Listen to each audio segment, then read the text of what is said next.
I think design today is in a very Baroque kind of period. I mean, a lot of things are going on. And I was having a discussion with someone the other day thinking that maybe the time now is to take a step back and look for things that are a little bit more simple because there's so much out there. I think we really need now to sort of perhaps breathe a little bit and try things that are more simple.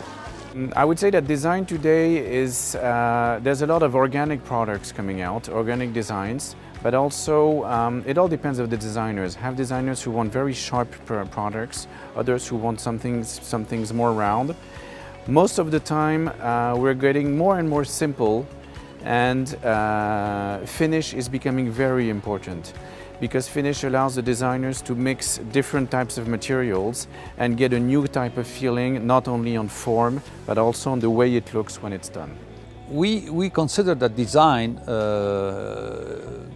in hotels is a key differentiator and will need to be developed probably in each and every hotel in the coming 5 years and 10 years, because the client is more and more exposed to different experiences and is looking forward to a very specific experience when he travels for pleasure, being for pleasure, or on a regular basis for business.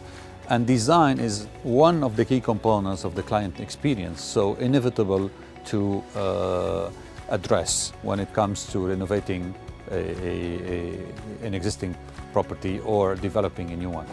Aujourd'hui ou hier, moi j'ai une vision du design qui n'est pas limitée à l'aspect esthétique des choses. Pour moi, le design, c'est un révélateur de notre société, c'est une illustration de nos attentes, de l'évolution de nos modes de vie.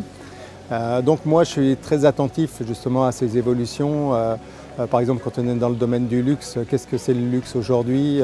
Est-ce que c'est le même qu'hier? Je ne crois pas, parce qu'on est dans une société qui bouge énormément. Donc c'est une interrogation permanente, c'est se dire est-ce que finalement ce que je fais est en phase avec les attentes conscientes et inconscientes des gens. Et en fait, je pars du principe que pour réussir un projet, il faut savoir parler, le projet doit parler aux gens. Et si tout d'un coup vous êtes en phase avec, ces fameux ressentis. I think in terms of design for architecture, interior architecture, the experience that somebody can have within a project is really primordial. It's the most important. There's a lot of things happening over the net and unreal experiences, and I think today in terms of architecture and interior architecture, we really need to offer a pure experience. That's really luxury. Taking the time to understand and feel something, I think that's the best thing we can offer in terms of design. So all our designs, be it architecture, interiors or objects, I think we have to look at them as how they're going to be experienced at the end by the client. Les tendances qui se dessinent, on voit beaucoup de mélange de matériaux actuellement entre le bois, le cuivre, le laiton. Il y a vraiment une nouvelle vague qui se dessine.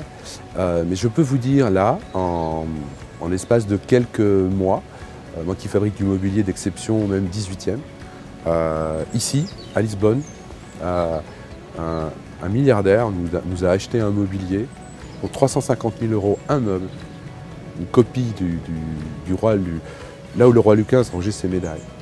Et c'est une copie de Versailles. Et nous avons aussi des richissimes chinois qui sont venus chez nous et qui nous ont commandé aussi des commodes à 100 000 € la commode. Ça veut dire qu'on se rend compte qu'il y a le design, mais l'esprit français 18e, enfin notre ADN, notre véritable ADN est vraiment apprécié à l'étranger. Et donc il y a de l'espoir, il y a encore un bel avenir pour des manufactures comme les nôtres.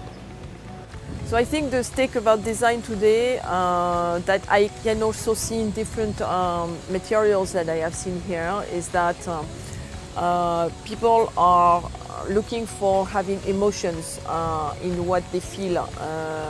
This is what I've always want to do in my projects is to bring emotions. So emotions are brought to materials, contrast of materials, historic materials that are transformed into a more contemporary way of using them. And we have here incredible people that have learned that and done that with their companies. And this is amazing to see. I'm still under shock of everyone that I have met, and it's opening a lot of possibilities when you create a hotel or create a residential. We think really that the bridges between the retail business, which is the main business for Line Rosé, an international company of design, and the contract business is more and more seen. Everything is linked, so we don't have any frontiers or borders between the contract and the retail, and that's why that we're speaking with our interior architects, designers, and all the people of the creative part that we represent directly to the buyers and to the contract business.